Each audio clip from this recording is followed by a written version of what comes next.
নমস্কার, good morning. আজকে শুক্রবার।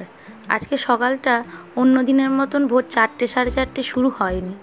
আজ আসলে ওর বাবার অফিস ছুটি, তাই সব কিছু একটু দেরি করে আরম্ভ হয়েছে। সকাল সকাল চলে এসেছি একটু বারান্দায়। আসলে বারান্দাতে খুব সুন্দর হাওয়া দেয়।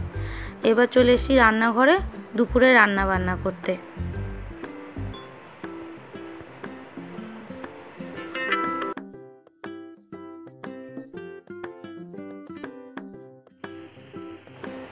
আজ দুপুরে রান্না হবে মাছের ডিমের বড়া ভাজা, আলু পোস্ত আর সব রকম সবজি দিয়ে একটা সবজি, আর খাসির মাংস, গরম গরম ভাত।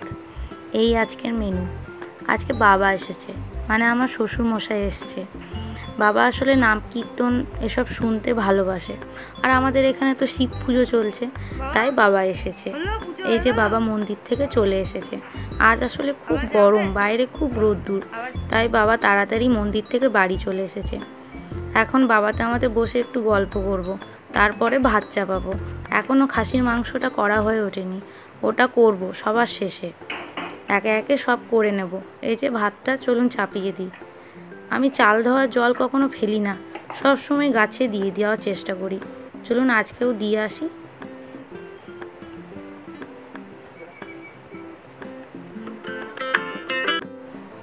রান্নাঘরটা একটু পরিষ্কার করে নিলাম।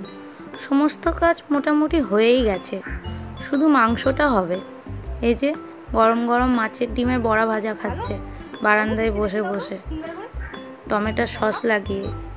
এরকম আমারও খেতে খুব ভালো লাগে, আর বাচ্চা ছেলে, ওদের তো ভালো লাগবেই।